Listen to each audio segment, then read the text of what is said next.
듣게 됐어요. 한 여자분이 아마 며느리 같아요.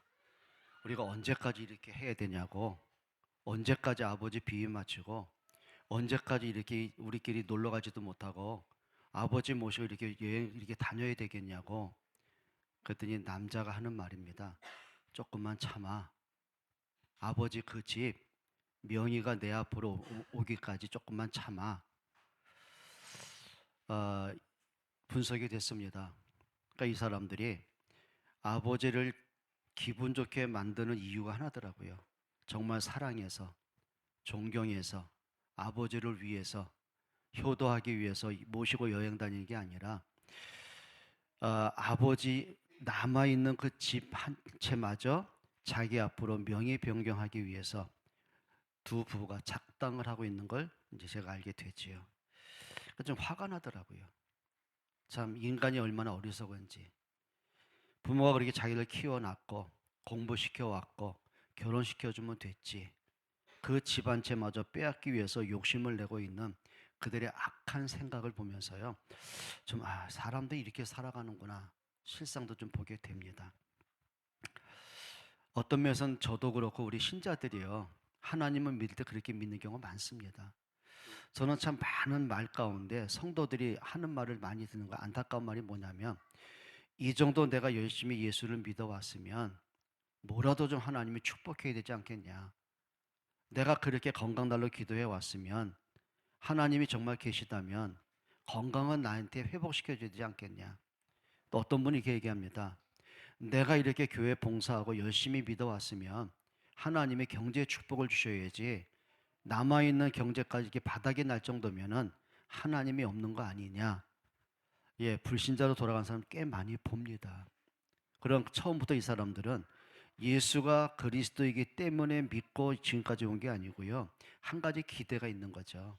예수 믿으면 복 주시겠지. 내가 열심히 뭔가 하면 건강 주시겠지. 내 자식 잘 되게 하시겠지. 근데 그들이 기대한 대로 안 되니까 어김없이 뭐가 되는 거죠?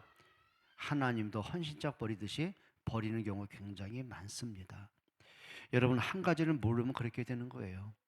여러분 예수님의 12제자 또한 그런 모습들이었거든요. 그러니까 이 제자들의 눈에 들어온 예수는 어떤 예수였냐면요. 뭔가 모르게 희망이 부풀어지는 예수, 기대감이 계속 생기는 예수, 뭔가 내 만족을 채워줄 것 같은 예수, 그 예수였어요. 요한복음 6장에도 보게 되면 예수님이 안타까운 말씀이죠. 오병이어의 기적을 행하시고 나서는 제자들이 이렇게 말씀하십니다. 이들이 너희가 나를 따르는 것은 그리스도의 표적을 보고 따라오는 것이 아니고 떡을 먹고 배부르기 때문이다.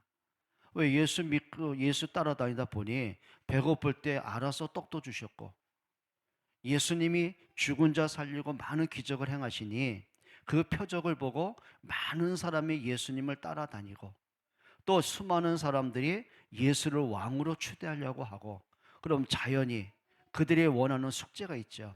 로마로부터 독립할 수 있고 낮은 계급, 천한 계급에서 신분 상승을 할 수가 있고 뭐 이런 기대를 갖는 거예요.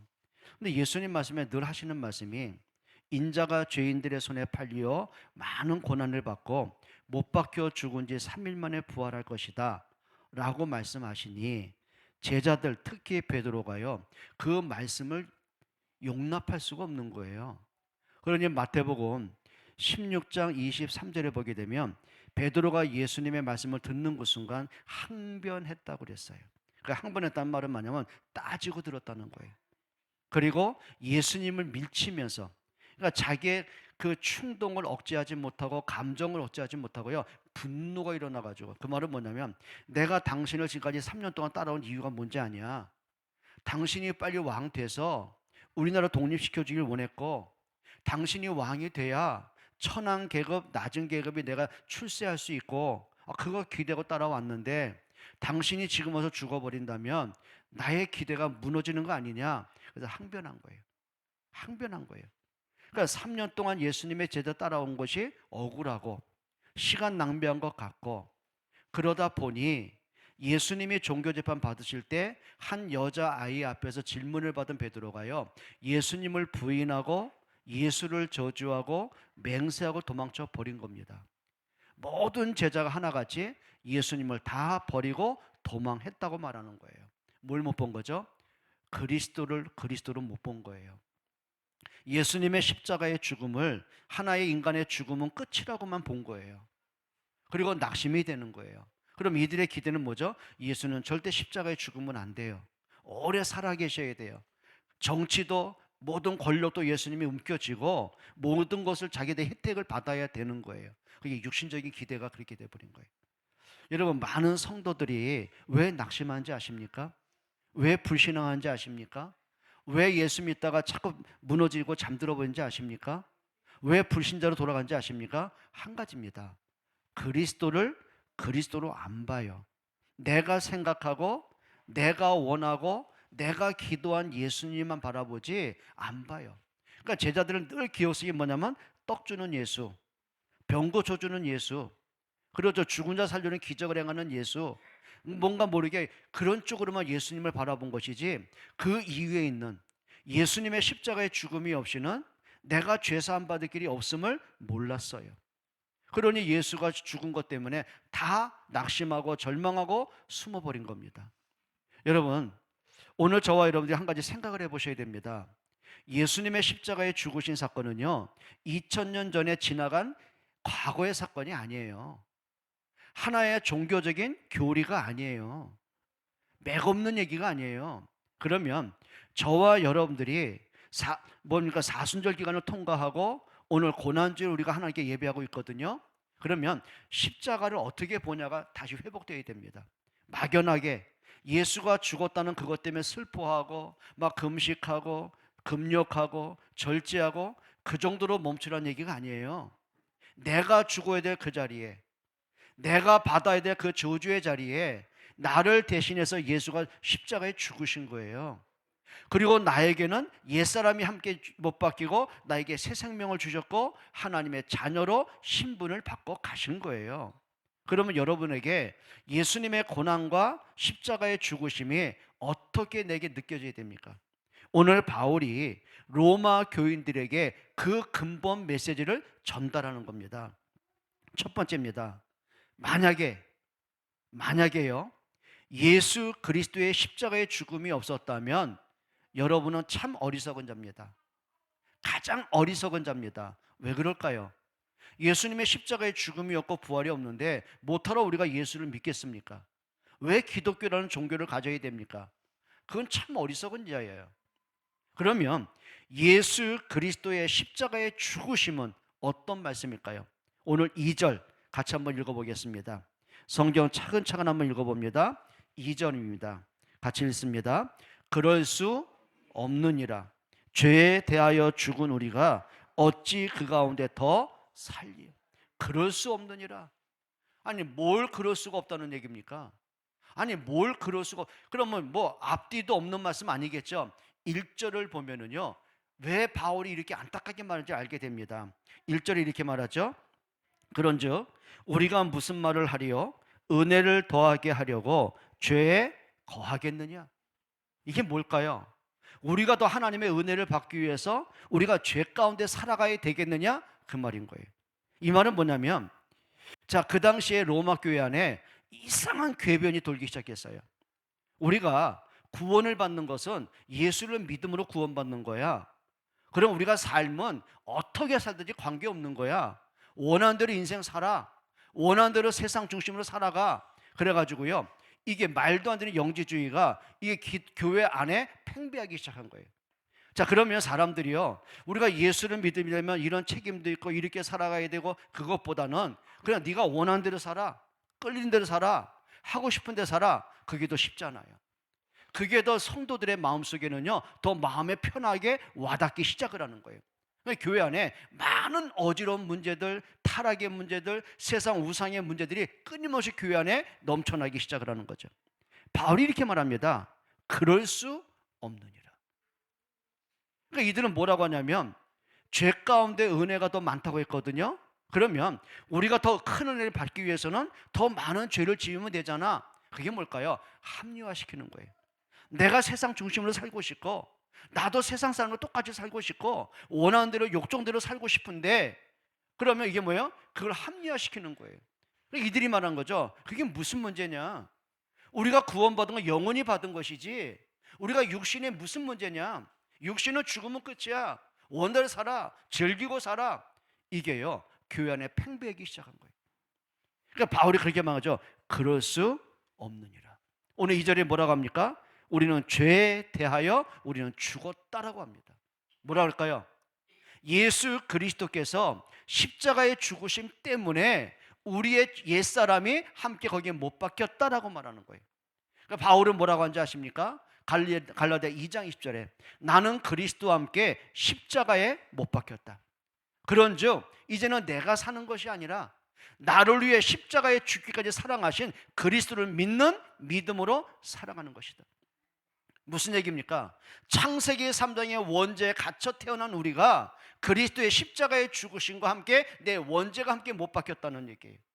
내 옛사람이, 하나님을 떠나서 살던 멸망의 사람이, 창세기 3장 저주의 사람이, 하나님을 대적하던 악한 성품이 그리스도의 십자가에 나도 함께 못 박힌 거예요.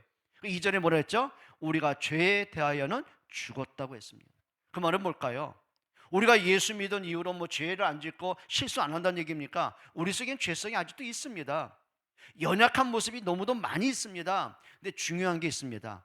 그 모든 멸망받을 죄악의 부분들이 그리스도와 함께 십자가와 함께 못 박혀 죽은 거예요. 여러분, 그게 새 생명입니다. 그게 거듭남입니다. 여러분, 그리스도와 함께 우리 자신이 십자가에 못 박혀지는, 그래서 바울은 뭐라고 하는지 아세요? 나는 날마다 죽노라. 나는 날마다 죽노라. 무슨 얘기입니까? 그래, 우리가 믿음으로 산다 하지만은요, 우리 속에 불신앙이 계속 소용돌이칠 때가 너무 많은 거예요. 살다 보니 이런 문제 저런 문제 겪어가면서요, 자꾸 하나님과 멀어지는 나의 어리석음이 너무 많은 거예요. 자, 바울은 율법주의로 인생을 살아왔습니다. 근데 자기도 모르게요, 율법주의의 그 습관과 습성들이 자기도 모르게 스물스물 올라오는 거예요. 무슨 얘기일까요? 날마다 죽노라. 여러분, 날마다 영적 싸움 하시는 여러분들에게 축복합니다. 인간은 연약하잖아. 하나님 아시잖아. 그리고 끝날 문제가 아닌 거예요. 누구나 그렇게 살잖아. 위로받으며 살 문제가 아닌 거예요. 여러분, 아담과 하와가 진짜 죽어서야 되거든요. 뭘까요? 왜 이렇게 내게 욕심이 들어올까? 왜 자꾸 내가 하나님과 멀어질까? 왜 말씀과 반대로 갈까? 그걸 뭐예요? 십자가에 못 박아야 되는 거예요. 그게 영적 싸움 해야 되는 거예요. 근데 생각나는 대로, 마음의 욕심대로, 욕망대로 끌려가는 거예요. 여러분, 생각대로 끌려가지 않기를 축복합니다. 불신앙에 들어올 때는요, 그냥 합리화시키지 마세요. 당연한 거잖아. 뭐 응답이 없는데 어쩔 거야. 그렇게 생각하지 마세요. 이게 뭘까요? 틀린 것임을 깨닫기를 축복합니다. 그래서 진짜 중요한 게 뭔지 아세요? 죄를 죄로 인식할 수 있어야 돼요. 사단의 거짓말과 하나님의 말씀을 분별할 수 있는 지혜가 있어야 되는 거예요. 그래서 인생은요, 날마다 선택입니다. 단순하게 뭘 먹을까, 뭘 마실까, 어디 놀러 갈까, 그런 선택의 조건을 얘기하는 게 아니에요. 우리가 하나님의 말씀과 사단의 유혹과 그 순간 중간에서 날마다 선택을 해야 되는 거예요. 언제든지 믿음의 선택하기를 축복합니다. 말씀 선택하기를 주의 이름으로 축복합니다.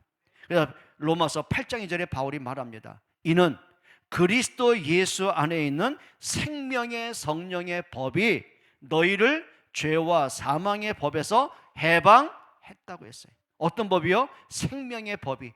그리스도의 십자가에서 주신 그 생명의 법이 우리를 죄와 사망의 법에서 해방을 시켰어요. 여러분, 그리스도로 참된 은혜가 자유함이 있기를 축복합니다. 오늘 10절 한번 읽어보겠습니다. 같이 읽습니다. 10절입니다. 자막 좀 띄워주세요. 10절입니다. 다 같이. 그가 죽으심은 죄에 대하여 단번에 죽으심이요 그가 살아계심은 하나님께 대하여 살아계심이니. 예수님의 십자가의 죽으심 뭐예요? 반복적인 사건이 아니에요. 뭔가 부족해서 또 한 번 죽어야 되고 또 한 번 죽어야 되고 반복되는 사건이 아니에요. 예수님의 십자가의 죽으심 뭐예요? 단번에 죽으셨어요. 이게 무슨 얘기일까요? 구약에는요, 날마다 반복됐어요. 하루에도 수십 번 반복됐어요. 왜 그럴까요? 그만큼 인간이 죄성 속에 인간이 인생을 살아가는 거예요. 나는 믿음으로 산다 하지만은요, 자기 욕망 따라 세상 따라 또 타락한 삶으로 또 반복할 수밖에 없는 거예요. 그럼 그때마다 또 다시 뭐가 돼요? 양이 또 피 흘려 죽어야 되고, 소가 피 흘려 죽어야 되고, 염소가 피 흘려 죽어야 되고, 늘 반복되는 것이에요. 그러면 구약에 했었던 모든 희생 제사의 그 피제사는 우리를 죄사할 능력이 없는 거예요. 하나님이 깨닫게 하시는 거죠. 죄는 네가 졌고 죄의 결과는 이렇게 죽음이다. 그런데 너를 대신하여 이 양이 피 흘려 죽은 것처럼 너를 대신하여 그리스도가 십자가에 피 흘려 죽을 거야라는 약속이에요. 그러면 예수님의 십자가에 피 흘려 죽으신 뭐예요? 단 한 번의 사건이에요. 그래서 성경 히브리서 그 말입니다. 단번에, 완전히, 영원히. 여러분, 단번에 죽으심으로 뭐예요? 하나님께 대하여 살아계십니다. 여러분, 그리스도로 완전 답내기를 축복합니다. 그리스도로 여러분 결론 내기를 축복합니다. 또 4절에 이렇게 말씀합니다. 같이 한번 자막을 보시면서요, 같이 읽어보겠습니다. 다 같이요. 그러므로 우리가 그의 죽으심과 합하여 세례를 받음으로 그와 함께 장사되었나니. 뭐예요? 우리가 그의 죽으심으로 합했어요. 그리고 세례를 받았어요. 여기서 말하는 세례는 헬라 뜻이 뭐냐면 연합했다, 합쳐졌다, 그 말입니다. 예수님의 십자가의 죽으심으로 내가 그리스도 안에서 하나가 되어진 거예요. 예수님의 십자가의 죽으심으로 나 또한 모든 죄성과 옛사람이 못 박혀 죽은 거예요. 그리고 그리스도와 하나가 된 거예요. 그래서 그와 함께 장사되었나니.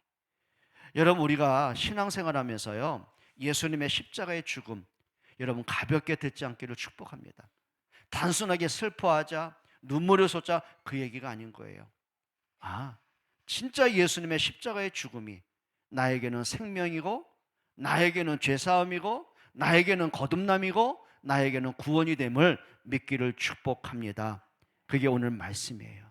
그리고 이렇게 말씀합니다. 우리도 죄에 갇힌 옛사람은 죽고, 뭐예요?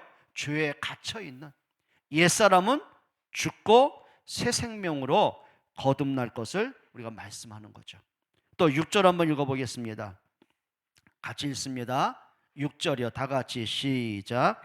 우리가 알거니와 우리의 옛사람이 예수와 함께 십자가에 못 박힌 것은 죄의 몸이 죽어 다시는 우리가 죄에게 종노릇 하지 아니하려 하매니. 뭐라고 그랬어요? 예수님의 십자가에 못 박혀 죽으신 것은 뭐예요? 우리 죄의 몸이 같이 죽었어요. 그리고 우리가 죄에게 종노릇하는 자가 되지 않게 하려 합니다. 여기에 죄의 종로는 뭐냐면 그 죄에 장악된 자, 죄에 끌려가는 자. 여러분, 인간이요 이렇게 어리석어요. 인간이 이렇게 미련해요. 여러분, 죄를 다스릴 수 있는 힘을 얻기를 바랍니다. 진짜 그러셔야 돼요. 예를 들어 볼까요? 우리 몸에 가시가 박혔어요. 아프잖아요. 그러면 가시에 찔려서 아파 그리고 끝나면 되겠습니까? 어떻게 돼요? 뽑아내야죠. 인간에게 연약해, 나는 연약해, 부족해, 허물이야, 많아, 그러고 살아가야 됩니까? 죄가 나를 장악하고 죄가 나를 이끌어 가야 되겠습니까? 여러분, 다스리셔야 돼요. 언제든지 기억하게 게 뭐냐면 하나님 참 약합니다. 성령의 능력이 아니고는요, 예수 그리스도가 주신 힘이 아니고는요, 우리는요 사단에게서 벗어날 길이 없습니다. 그래서 예수님 뭐라고 했습니까? 마귀를 뭐하라고요? 대적하라고 한 거예요. 죄의 종로를 하자는 길이 뭔지 아십니까? 틀린 것을 하고 돌아서는 겁니다. 돌아서는 겁니다. 마귀를 대적하라, 그 말이 대적의 뜻이 뭐라 그랬죠? 마귀가 원하는 반대편에 서는 거예요. 진짜 분별하셔야 돼요.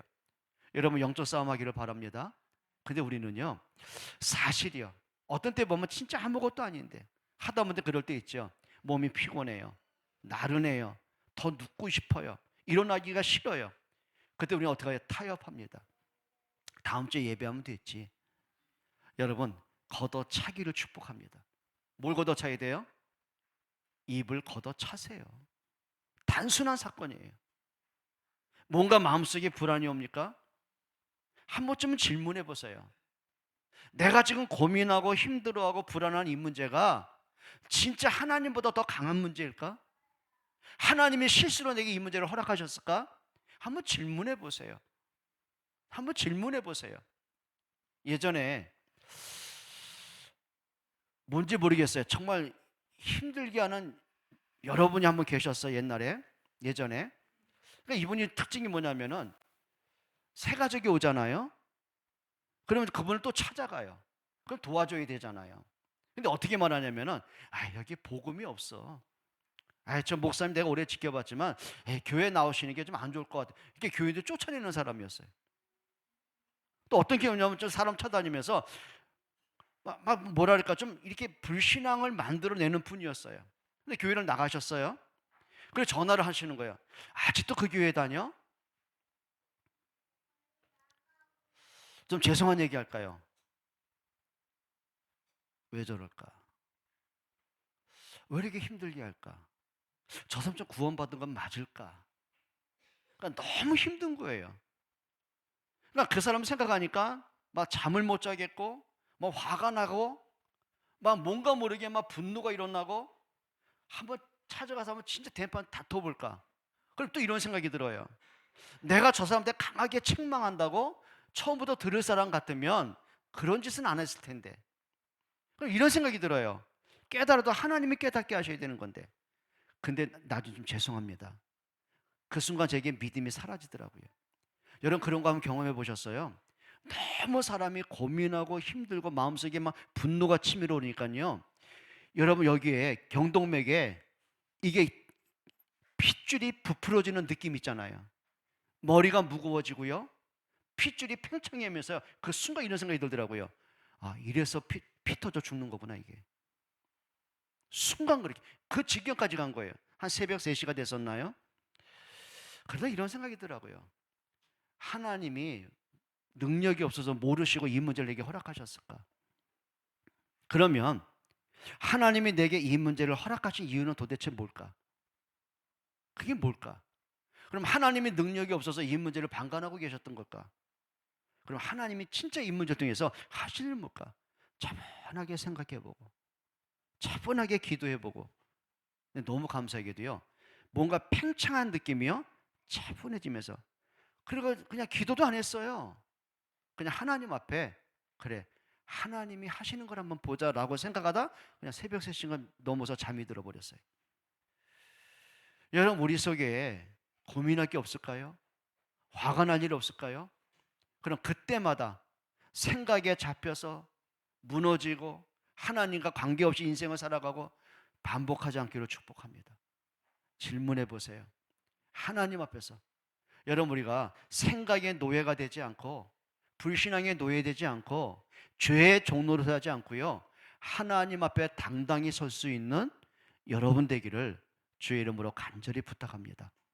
믿음으로 승리하기를 바랍니다. 또 6절에 그 말씀했죠. 죄의 몸이 죽어 다시는 우리가 죄에게 종노를 하지 않게 하려 합니다. 여러분 죄가 여러분을 유혹하지 못하도록 불신앙이 여러분을 무너뜨리지 못하도록 복음으로 당당하게 서기를 바랍니다. 크게 두 번째입니다. 그러면 예수 그리스도의 죽음으로 말미암아 하나님이 우리에게 주시고자 하는 게 뭘까요? 3절 한번 같이 읽어봅니다. 무릇 그리스도 예수와 합하여 세례를 받은 우리는 그의 죽으심과 합하여 세례를 받은 줄을 알지 못하느냐. 여기 예수와 합해서 세례를 받았다. 여기 세례는 단순하게 물 세례를 의미하는 게 아니에요. 그게 뭐라 그랬죠? 거기에 그리스도의 은혜에 잠겼다. 그리스도와 내가 하나로 연합됐다 그 말입니다. 어떻게 죄인된 우리가 그리스도와 연합할 수가 있겠습니까? 내가 어떻게 그리스도께 속할 수가 있겠습니까? 그런데 내가 예수님께 노력을 해서 속한 게 아니고 저기에 내가 연합한 게 아니라 예수님이 나를 위해 십자가에 죽으심 때문에 하나님이 나를 그리스도와 연합하게 하신 거예요. 그리스도의 그 사랑에 나를 잠기게 하셨고요. 예수님의 십자가의 죽으심에 나를 잠기게 하셨고요. 나를 새롭게 거듭나게 하셨어요. 그러면 3절에 그 말이거든요. 그의 죽으심과 합하여 세례를 받은 줄을 알지 못하느냐. 여러분 예수님의 십자가 때문에 그 죽으심 때문에 우리가 생명 얻은 줄 믿기를 축복합니다. 또 4절 한번 읽어보시겠습니다. 같이 읽습니다. 4절이요. 다 같이요. 그러므로 우리가 그의 죽으심과 합하여 세례를 받음으로 그와 함께 장사되었나니. 그리스도의 십자가의 죽으심으로 우리도 뭐가 됐어요? 죄성이 장사됐어요. 과거로부터 완전히 자유함을 얻었어요. 사망으로부터 완전히 해방을 받았어요. 죄로부터 완전히 하나님 앞에 구원을 받았어요. 그게 뭐가 된 거예요? 그리스도와 합하여 우리가 함께 장사된 거예요. 여러분, 그리스도의 십자가 앞에서 내가 살아있으면 안 돼요. 내가 살아있으면 안 돼요. 그래서 아까 말씀드린 것처럼 바울이 그 말한 겁니다. 나는 날마다 죽노라. 또 이렇게 말합니다. 나는 그리스도의 십자가 외에는 알지 않기를 원한다. 인생을 살다 보니, 신앙생활 하다 보니 내 자신을 알아가면 알아갈수록 참 내가 모자르고 연약하고 허물 많음을 발견하면 발견할수록 한 가지가 분명해지는 거예요. 그리스도의 십자가가 분명해지는 거예요. 여러분, 정말 그리스도로 함께 여러분이 믿음의 결론 내기를 바랍니다. 또 4절에 그렇게 말하죠. 그리스도를 죽은 자 가운데서 살리신과 같이 우리로 또한 새 생명 가운데로 행하게 하려 합니다. 그리스도가 십자가의 죽음으로 끝난 게 아니에요. 그분이 그리스도라는 증거로 3일 만에 부활하셨어요. 그 부활하신 능력 때문에 우리로 새 생명 가운데로 살아가게 하시는 거예요. 여러분, 이제는 삶이 좀 바뀌기를 바랍니다. 생각과 삶의 방향이 좀 바뀌어가기를 축복합니다. 그러니까 참 안타까운 게 그거예요. 예수는 믿기는 믿는데 늘 우리가 과거에 그대로 묶여 살아가요. 늘 말씀드린 것처럼, 아니 애굽에서 나왔으면 노예 아니지 않습니까? 근데 왜 애굽의 노예로 살던 그 습관, 그 언어, 그 생각, 그 근성으로 광야길을 가냔 말이에요. 좀 버려야죠. 구원 받은 자답게, 하나님의 능력을 받은 자답게, 가나안 땅을 향해 가는 자답게 생각하고 보고 말하고 선택을 해야 되는 거예요. 그게 행하게 하려 하십니다. 여러분, 믿음으로 결단하기를 바라요. 여러분의 이제 언어가 좀 바뀌었으면 좋겠어요. 우리 속에 한숨과 원망과 부정한 소리가 아니라 믿음과 소망과 감사가 회복되기를 축복합니다. 오늘 그 말씀이죠. 또 7절 한번 읽어보겠습니다. 7절 다 같이 읽습니다. 7절입니다. 다 같이 시작. 이는 죽은 자가 죄에서 벗어나 의롭다 하심을 얻었습니다. 죽은 자가, 죄와 허물로 죽은 자가, 사망에 빠진 자가, 사단의 올무 죄에 묶인 자가 그리스도의 십자가에 죽으시는 뭐 됐어요? 죄에서 벗어났어요. 자유함을 얻었어요. 그리고는 의롭다 하심을 얻었어요. 그 말은 뭘까요? 이미 예수 그리스도께서 십자가에 죽으심으로 나의 죄를 끝내신 거예요. 그래서 하나님이 나를 볼 때는 더 이상 죄인으로 다가오시는 게 아니에요. 흠없는 자로, 정죄할 것이 없는 자로 우리에게 다가오신 거예요. 그리고 칭의를 주셨어요. 그 말은 뭘까? 너는 의인이라고요. 하나님이 법적인 선포를 하신 거예요. 여기 의롭단 말은 뭐라 했죠? 하나님의 법적 선포입니다. 사망에 묶인 자가, 죄에 노예된 내가 더 이상 사망에 속한 자가 아니고 죄의 노예로서가 아니라 하나님의 자녀로서 거룩함으로 의롭다함으로 하나님 법적 선포를 하신 거예요. 그게 그리스도의 십자가의 은혜입니다. 또 8절 한번 읽어보시겠습니다. 같이 한번 읽어봐요. 만일 우리가 그리스도와 함께 죽었으면 또한 그와 함께 살 줄을 믿노니. 여러분, 이게 믿어지십니까? 예수님의 십자가에 죽으심은 예수님만의 사건이 아닌 거예요. 내 죄를 짊어지고 그리스도가 죽으신 거예요. 그러면 내가 그리스도와 함께 죽었다면 부활하신 그리스도 나도 새 생명으로 거듭난 거예요. 그게 그와 함께 살 줄을 믿노니. 여러분, 그리스도 안에서의 삶이 되기를 바랍니다. 또 성경 한번 읽어보시겠습니다. 9절입니다. 다 같이 한번 자막 보면서 읽어봅니다. 이는 그리스도께서 죽은 자 가운데서 살아나셨음에 다시 죽지 아니하시고 사망이 다시 그를 주장하지 못할 줄을 알미니라. 예수님이 부활하셨어요. 더 이상 사망이 그리스도를 억제하지 못하는 거예요. 이제는 예수님이 사망을 이기셨어요. 사망을 짓밟으셨어요. 사망을 다스리셨어요. 그렇다면 더 이상 우리는 사망에 노예된 자가 아닙니다. 사망이 여러분을 주장하지 못할 줄로 믿습니다. 그래서 바울이 이렇게 말했어요. 바울이 말했습니다. 누가 우리를 그리스도의 사랑에서 끊을 수 있느냐? 누가 우리를 하나님의 은혜에서 막을 자가 있냐? 그 말이거든요. 여러분, 예수님의 부활의 능력이 여러분 인생의 회복이 되길 바랍니다. 끌려다니지 않았으면 좋겠습니다. 14절 같이 읽어봅니다. 다 같이요. 14절입니다. 죄가 너희를 뭐하지 못하리니? 주장하리 못하리니. 이는 너희가 법 아래 있지 아니하고 은혜 아래에 있음이라. 여러분, 사단에게 속아서 사는 인생 되지 않았으면 좋겠어요. 불신앙에 끌려다니지 않았으면 좋겠어요. 여러분, 이제는 죄가 여러분을 다스리는 자가 아니라 하나님의 은혜가 여러분을 다스려야 되기를 축복합니다. 은혜 받기를 바랍니다. 마지막 세 번째입니다. 그러면 예수 그리스도의 십자가 사랑을 받은 나는 어떤 결단을 할 거냔 말이죠. 여러분, 진짜 좀 믿음의 결단이 있어야 돼요. 복음을 알면 알수록, 진짜 복음이 맞으면 맞을수록, 내가 복음을 바로 깨달으면 깨달을수록요, 뭐가 나올까요? 예수님의 십자가의 죽으심이 이것 때문이구나, 이것 때문이구나.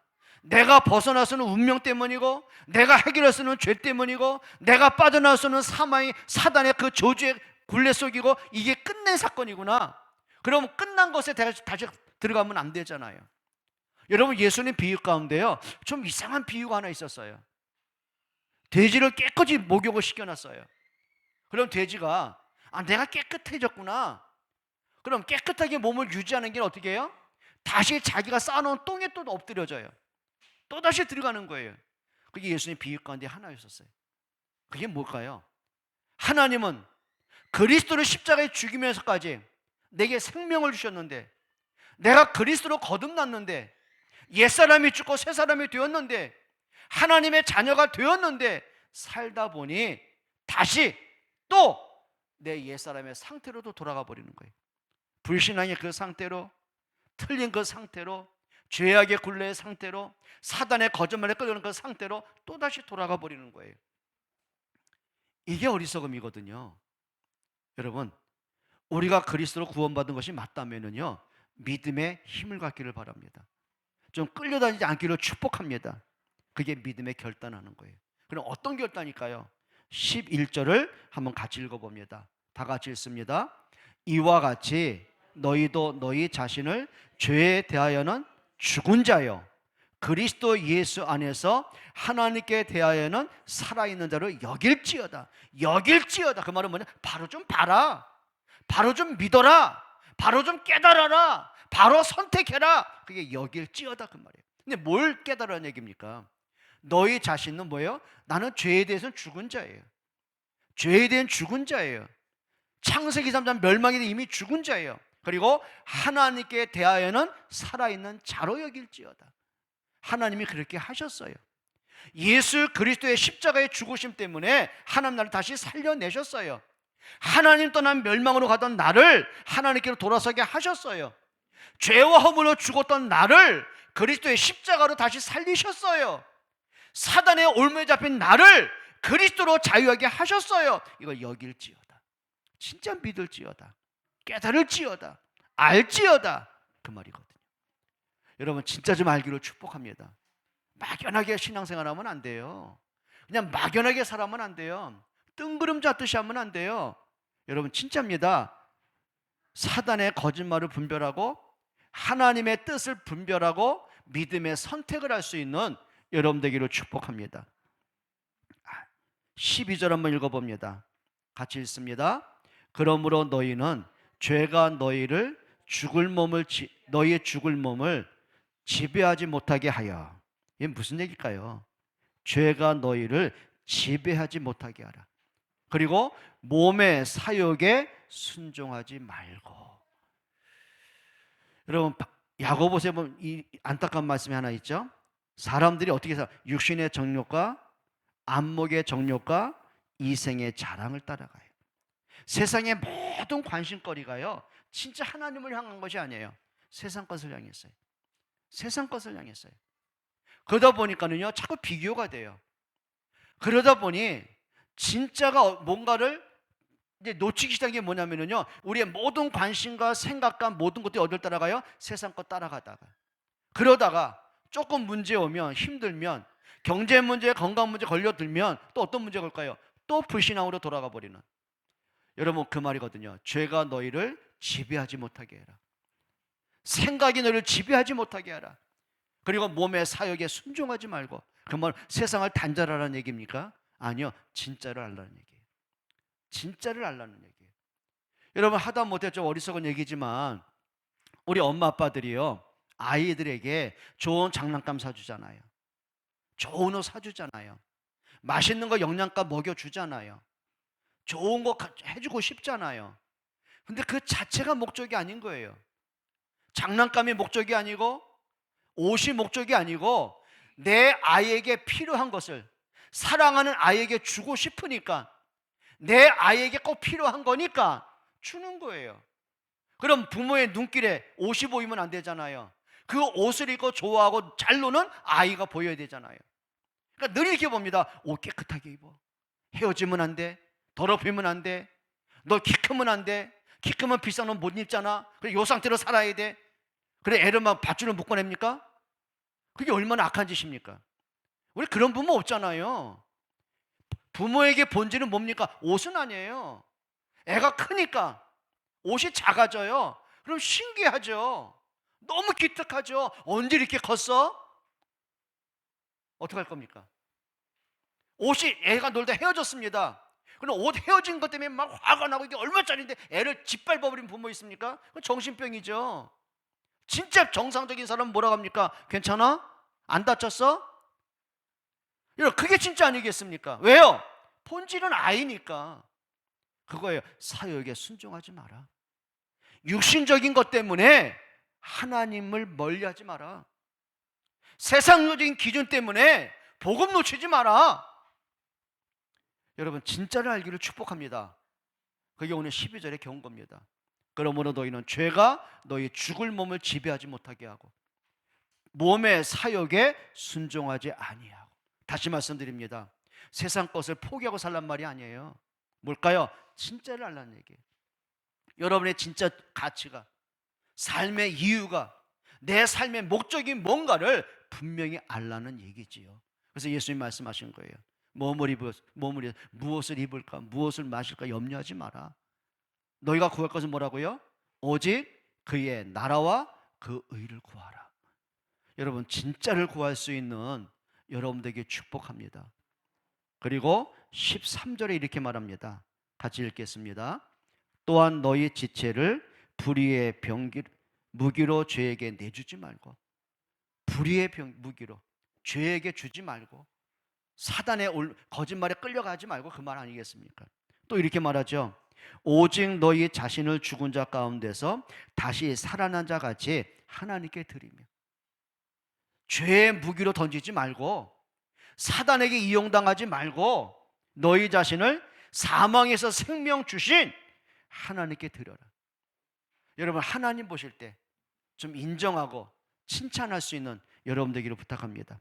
그리고 13절에 뭐라고 했어요? 너희 지체를 의의 무기로 하나님께 드려라. 복음을 위한 무기로, 생명 살리는 무기로, 우리 후대를 살리는 무기로. 여러분, 여기 무기라고 비유를 했어요. 여러분, 영적인 전투에도요, 무기가 있어야 되는 거 아십니까? 그 무기가 뭐냐는 거죠. 말씀과 기도입니다. 말씀과 기도입니다. 그래서 에베소서 6장에 보게 되면 하나님이 전신갑주를 말할 때 영적 무기를 뭐 하셨어요? 구원의 투구를 써라. 그건 구원의 확신입니다. 의의 흉배를 붙여라. 그게 뭘까요? 우리의 심장, 몸을, 그런 믿음의 생각, 믿음의 마음들을 얘기하는 거예요. 그리고 진리의 허리띠입니다. 그게 뭘까요? 삶의 균형을 잡아라. 말씀이에요. 말씀이 기준되게 해야 돼요. 그리고 평안의 복음의 신발입니다. 신발은 평안의 복음의 신발. 그 말은 뭘까요? 여러분의 인생의 삶의 방향과 목적이요, 생명을 살리고 후대 살리는, 그게 영적 무기가 되어야 돼요. 그리고 한 손에 믿음의 방패와 말씀 칼입니다. 방패는 뭘까요? 그렇죠. 모든 화살을 막으라고 그랬어요. 화전을 소멸하고, 그게 믿음의 방패입니다. 그 말은 뭘까요? 사단이 여러분의 불신앙에 막 불을 지르고 불신앙에 화살을 쏘아댑니다. 근데 뭘로 막는 거죠? 믿음이에요. 믿음은 뭘까요? 하나님을 바라보는 거예요. 하나님을 신뢰하는 거예요.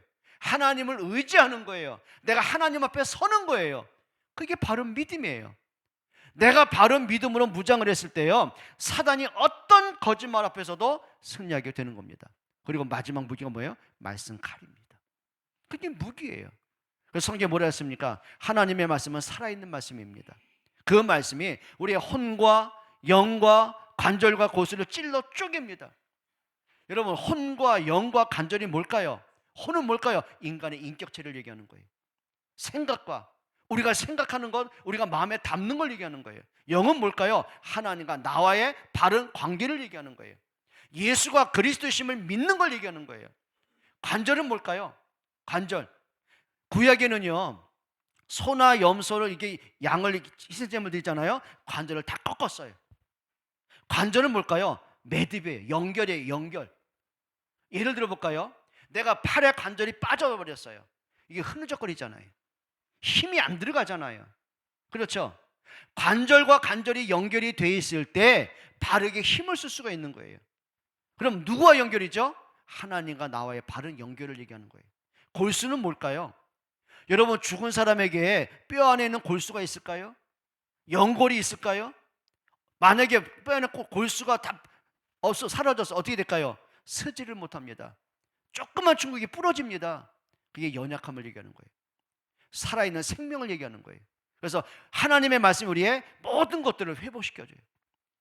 여러분, 말씀 앞에 서는 여러분 되세요. 그게 무기라는 겁니다. 무기. 그래서 정말 내가 그리스도로 구원받은 게 맞으면, 예수님의 십자가의 능력을 정말 믿는다면 생각에 끌려다니고 문제에 끌려다니고 환경과 사람에 끌려다니는 인생이 아니라 하나님의 믿음의 승리자가 되시기를 축복합니다. 기도하겠습니다.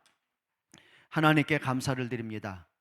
정말 예수님의 십자가의 능력, 그 사건 앞에 우리 인생 전체를 하나님께 드릴 수 있는 은혜 주시기를 기도합니다.